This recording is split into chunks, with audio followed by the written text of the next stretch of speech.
Hey, it's me, MLB. Here is chapter 6 of Shattered Image, and this one is titled Blocked Again. You had no idea who or what had grabbed you, but just the sheer G-forces of being suddenly swung off your feet and whisked up into the air had you holding on for dear life, your eyes trying to adjust to the speed of sudden flight and where you were going, and you looked around with wide-eyed shock as you were swung from one building to another. Is this guy Spider-Man? Is this a guy? Where are we going? You screeched internally, watching as another round of tape was suddenly dispensed from somewhere, and you were swung across town and then flicked up and onto a roof where your sudden kidnapper stopped and let your feet touch the roof, and it was then that he let you go and you stepped back and looked at him. He had a leather jacket on with the hood over his head, so you had no idea who he was at first. Who are you? You demanded, and Sero looked up and pushed his hoodie off his head so he could show his face to you. It's you again? You shouted angrily at him. Bro, what the hell? Leave me alone. What are you doing? I had to get you out of there, he said calmly. No, you didn't. I was doing just fine. Thank you, you bit back. You just ruined my fun. Thanks a bunch. It didn't look like fun, he said seriously. What would you know? Stop sticking your nose into my business. What were you even doing here? Did you follow me? You asked, annoyed. Yes, I did, he admitted. Why? Stop butting in. You don't own me, you don't know me, and I don't want you around, you snarked back at him. Just get lost already. You've just made this whole thing worse, you huffed angrily, crossing your arms across your chest. What? You wanted the cops to come around catch you again? Because that's where that whole thing was headed, Sero said pointedly, mildly annoyed that you were being such an ungrateful brat, so it seemed to him. No, as if they were going to catch me again, you replied. From where I was sitting, on top of the building, there were 2 cops patrolling and heading to go straight past the alleyway you were in. They were bound to hear you guys and come to investigate, he commented. You pursed your lips. Looks like he had saved you yet again, but the fact that he had saved you twice now pissed you off more than anything else. So what, you want to thank you? You asked sarcastically. No, he replied and then turned away. Anyway, don't get into any more trouble and go home. You can use the fire stairs, he said, pointing to the door that led to the stairs behind you. You looked back at the door and then to his back as he took a step towards the edge of the building. Sudden remorse overtook you and you took 2 quick steps and grabbed for the back of his leather jacket. Thank you, sorry, you said. He didn't say anything, but stood still for a second and then took a step forwards and you let him go, watching as he jumped off the roof, and then you walked to the edge of the building and looked over, your eyes trailing him as he swung his way across town from building to building and then disappeared out of sight. Oh, now what? You sighed internally. Hanni's out for blood, and I've pissed off the only person who seems to be on my side. You turned and sat down with your back to the brick wall, running the perimeter of the roof of the building, and let your face fall into your hands, and then used the palm of your hands to wipe and rub in your eyes, refusing to let the tears come out. Damn it, you hissed when you could feel the emotions boiling up. Nah, screw them all, they don't deserve my tears, you thought angrily, as you got up and stormed towards the stairs of the building, then walked down them and went home. At least you could be alone with your music at home. The next morning, you prepared for school and left the house, still quite down about the happenings yesterday. You had Sarah's jumper on again and was so focused on yourself that you didn't see 3 girls waiting for you just before town, and had not one of them called out to you, you would have missed them completely. Nice you 8-bag bitch, you heard the unmistakable voice of Hanni call, and you looked up and your heartbeat went wild. You ready to get owned, bitch? You shot back.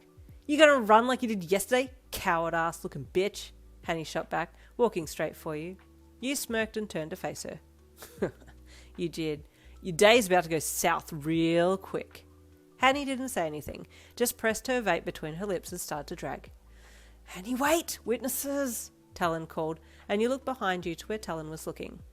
Oh my god, this guy, you seethed internally when you saw Sero standing there on the path behind you. Hanni didn't say anything, and you just scowled back at Sero before hearing movement in front of you and seeing Hanni turning away from you. You waited until all 3 girls had left before turning to Sero. What is your deal? You snapped at him. I was just going to school, he said in defense with his hands up in front of him. I'm an innocent bystander in this. You grumped, shoving your hands into his jumper pocket and looking away. You didn't fight? He asked. We're about to, you sassed back. He hummed. Is it because you want to get her back for before? He asked. Before? Before what? What do you mean? You asked grumpily. When you got caught and she didn't, he asked. You stiffened and stared at him. Did you hear us talking yesterday? You asked. He nodded. How much did you hear, stalker? Why are you eavesdropping on me now? You asked. Listen, I was a little concerned for your safety yesterday, so I went home, changed, and then went to town and got up on the roof of the restaurant next to the alleyway. That's where you were the last time, so I thought I'd look there first, and it turned out I was right.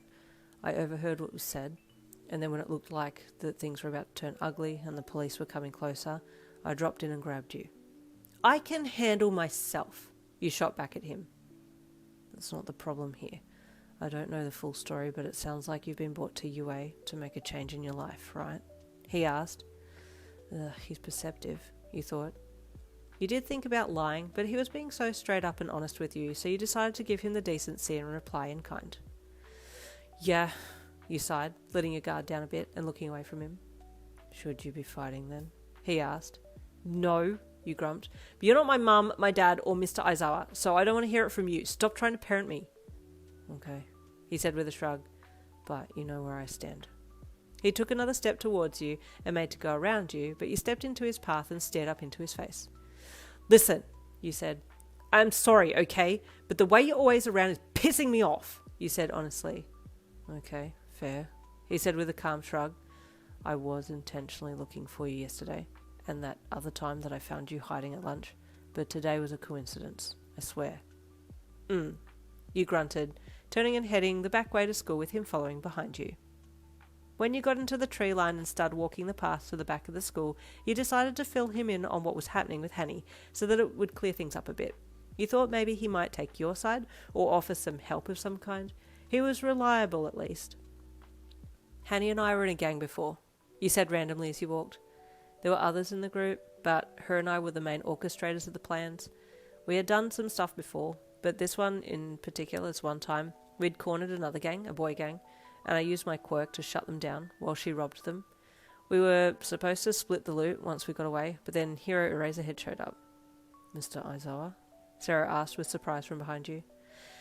Yeah, freaked out, and I tried to use my quirk on him, but it didn't work. He caught me and Hanni got away. Then it's a whole other story from there, but that's how I've ended up at UA, in his class, so you can keep an eye on me. You said, What is your quirk? I did see you use it on Bakugo, Sero commented. He said something about mirrors.